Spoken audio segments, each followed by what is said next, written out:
Hey everybody, it's Lyn from Lyn's Crafts. This is one of the clocks that I made using the mold that I got from Wish. And something else I forgot to share is this bag of gears that I also got from Wish.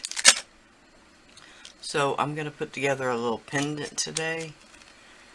And I'm just using some Primo in the gold because I had it sitting here.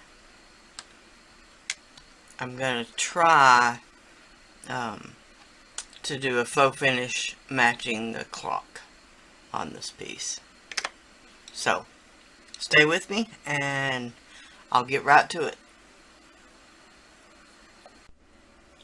Alright, one of the things I did want to say is this is a resin clock. And yes, it'll be fine to bake in the oven right along with the polymer clay. You just need to check the brand of resin you're using and see what the heat tolerances are. Alright, so the first thing I'm going to do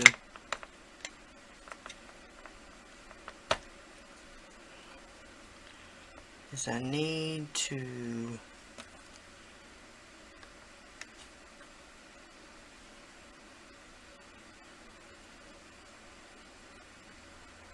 kind of cut around the clock because I need to bring the face up a little bit more, not really level, but to a higher level than it is. So I'm just going to trace around the clock with my X-Acto.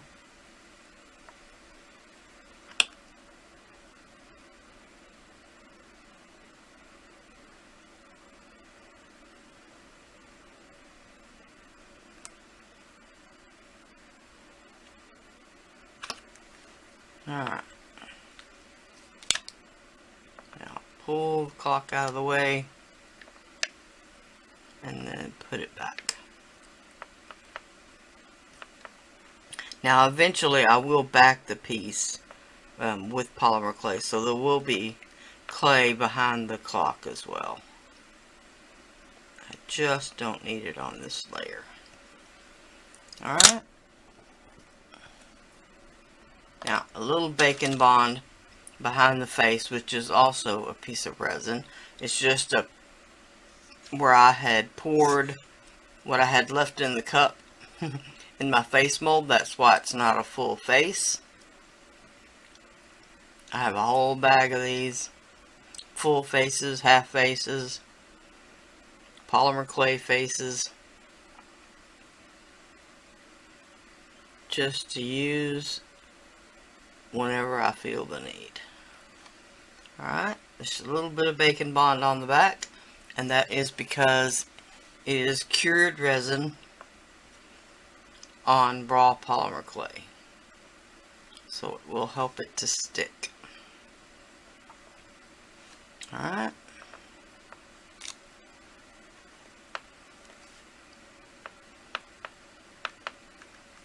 Alright. Now, the next thing I'm going to do is to decide sort of the shape of the hair.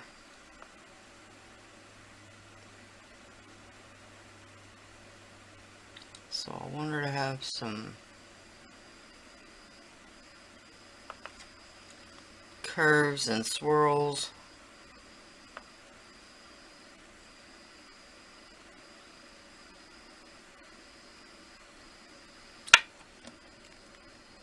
Alright, that's just an idea. We'll trim it down later if we need. Don't discard your scrap clay because that's what we're going to use for the hair.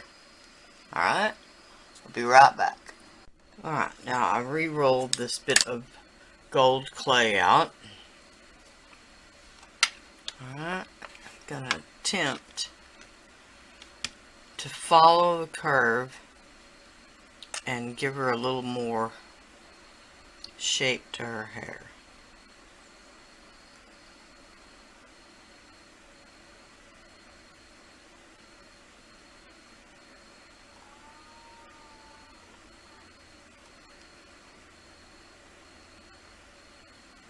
Sorry if y'all just heard the donkey braying. And then my dog barking. Alright, let's see what we can get with this piece. Alright, it's a little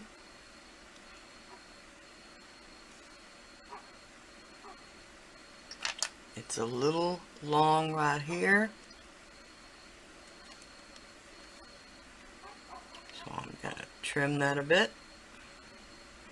Doesn't have to be exact.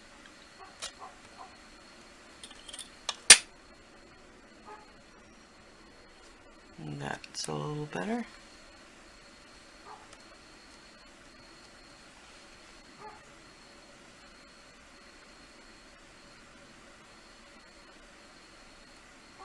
Alright, and where it sticks out right here, I'm going to put one of these gears.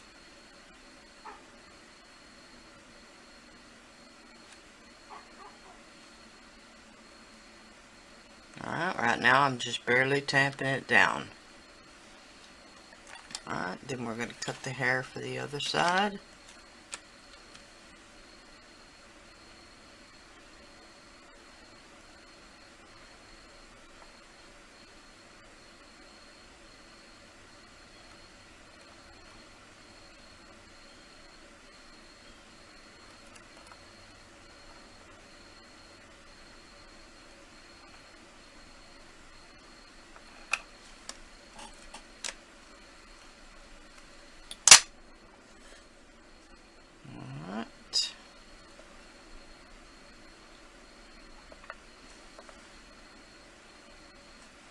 Again, it's a little wide.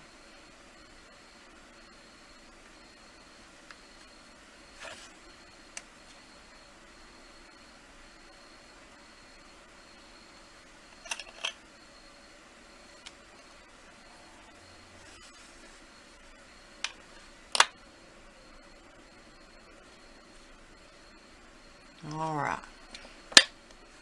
Now, before I stick this down anymore, I want one of the gears to go up here.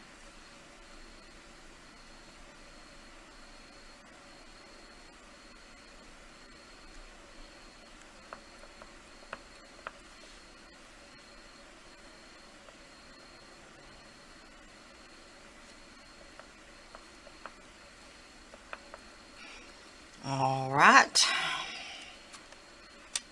And then I'm going to put the little one up here in her hair, and the one with the loop I'm going to put down here at the bottom after we add the back, or when we add the back. Alright, so I also got this off of Wish. It is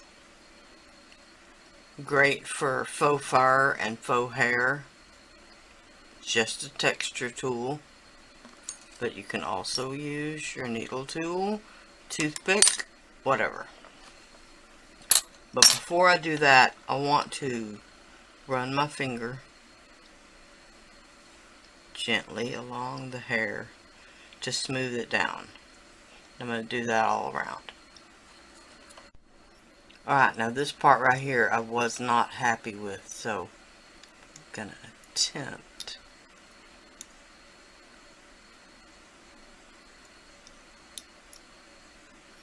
Oh, that's a little better. Alright. Now I'm going to take a ball tool, or rather relatively small ball tool, but not tiny. And I'm just going to add some texture.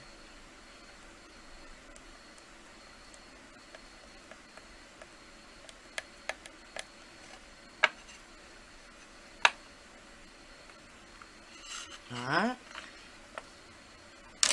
Now, you need to decide what to do about this gear.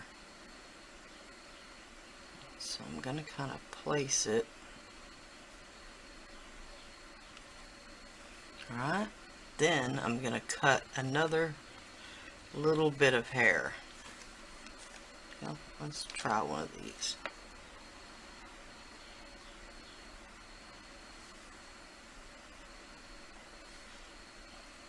Smooth the edges with my finger for it. Even try to stick it down. And give it a little texture. I apologize if I'm off camera.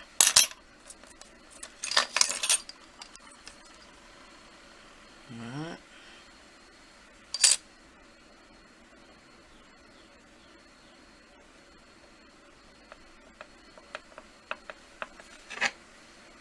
Something like that.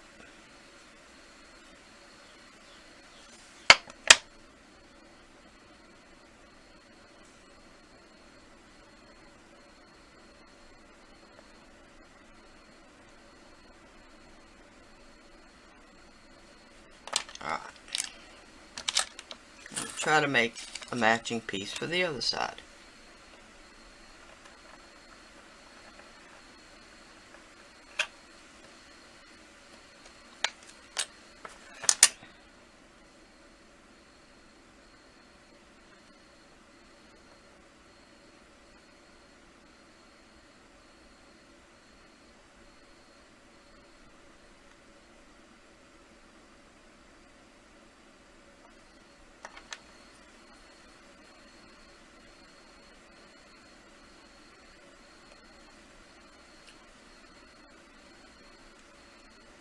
Okay, and then a little bit more texture.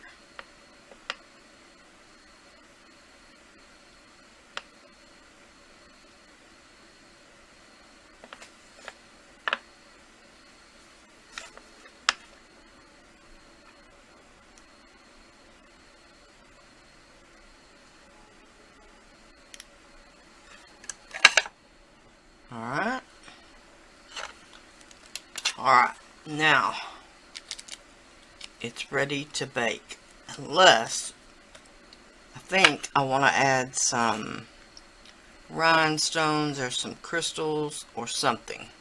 I need something right here to fill in that little tiny hole. Alright, so I'll get that together and be right back. Okay, sorry about that. If you're going to use rhinestones, just make sure they're glass rhinestones, or they will melt. Alright, so I just put a little bacon bond behind that and kind of smushed it in a little bit. Alright, and this is ready to go in the oven. I'll be back when it's done baking. Alright, it's out of the oven. One of the things that I always forget to say is, while your piece is still warm, try not to handle it. It will snap and break pretty easy. So I always just let my pieces cool down in the oven, especially on a piece like this that is barely connected at this moment.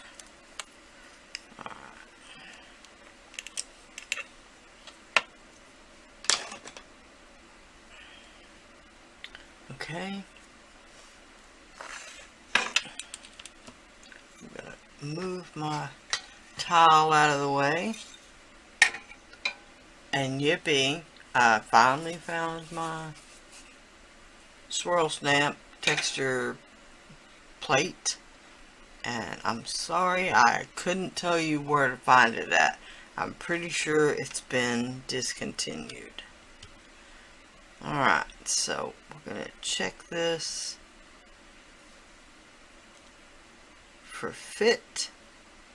I don't need it to necessarily go behind the gears, just behind the clock and the polymer clay part. Alright. So, some more bacon bond. I'm wanting to cover up the unattractive back of this. And have somewhere to insert my bail and the little gear here.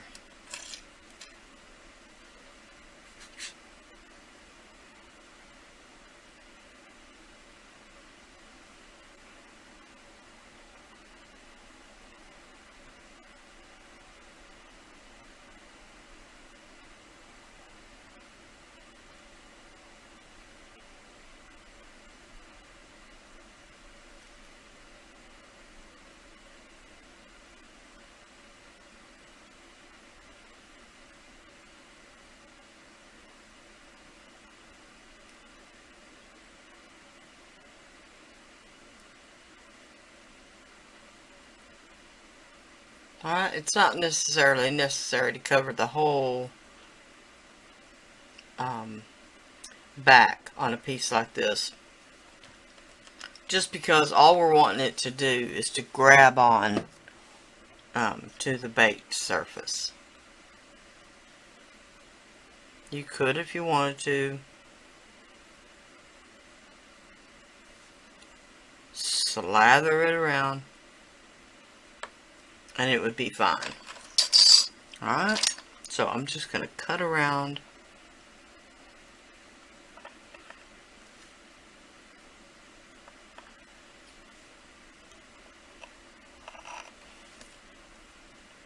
The piece.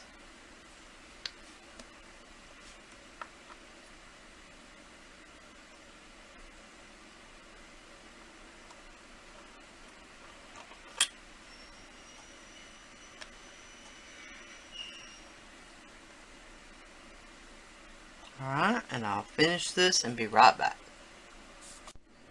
Alright, now here is the back side. Got a couple of little parts to fix that were behind the gears.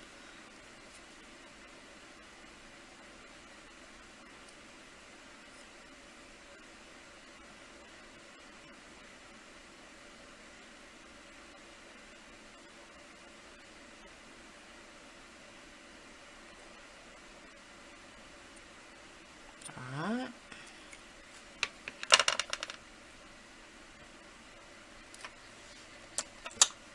Alright. Now I'm going to lift up down here at the bottom very carefully. And then squirt some bacon bond up in there.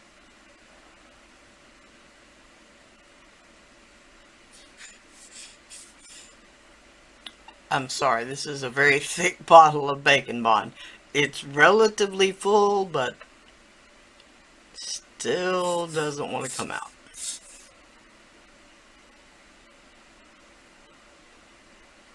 And yes, you could just use some liquid Sculpey, some liquid clay.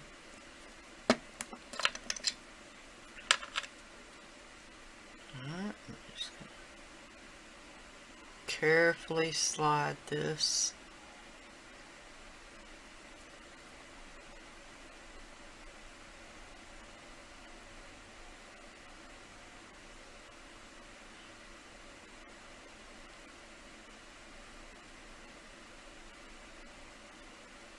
around to where I want it. Alright, then just give it a little bit of pressure on the back. Not enough to really flatten your stamp out, but enough to be sure it's stuck down. Alright. I'm going to give it a couple of little presses with the ball tool. Alright. I probably won't hang much. It'll just be a little dangle. Alright, then we're going to cut out from our remaining scrap of stamped clay.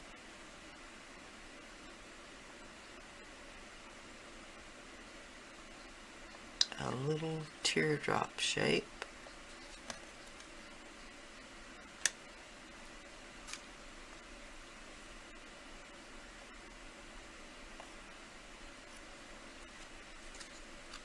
Alright.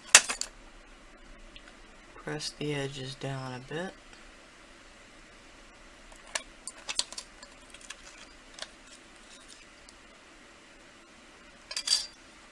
And this is going to be what we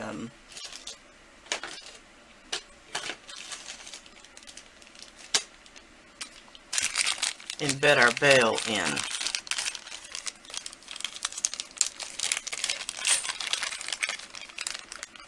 So with this one, probably probably want a bronze finish, but copper will work.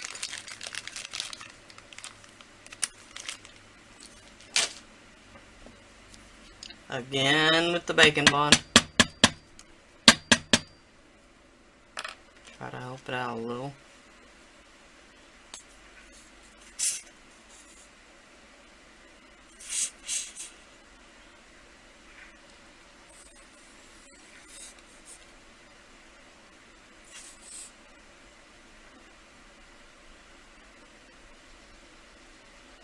These leaf-shaped bales I just bought off of Etsy, eBay, I'm sorry. They probably do have them on Etsy. They were just a couple of bucks. Alright, we're going to try to go straight across from the gear at the bottom. And if I turn it around the right way, it might help. Alright.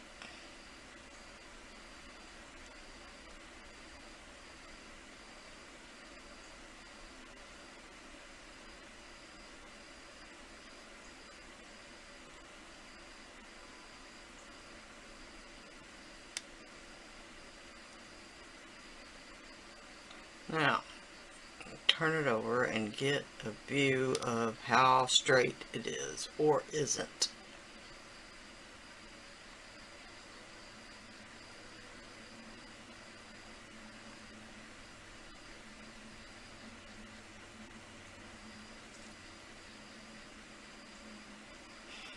Well, that's a little better.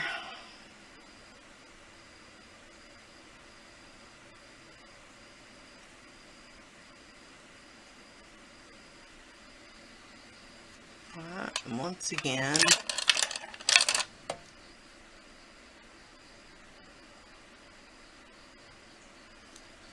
smooth out that little bit squished out bacon bond just so it doesn't leave an ugly ridge. Alright, and there we go. I've got to add my stamp to the back and rebake it, but other than that, it's ready to go. Alright.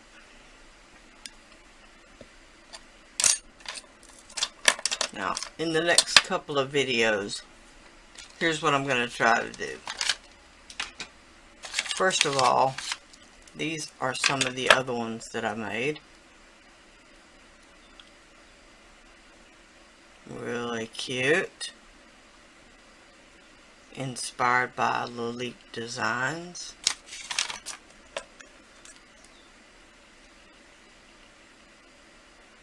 This one is my absolute favorite.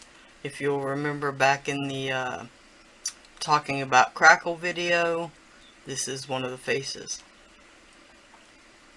Alright.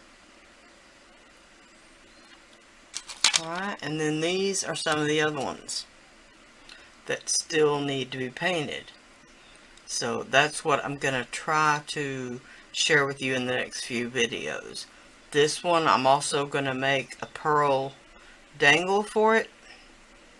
So I'll show you that. I thought this one was super cute. With her little grape clusters.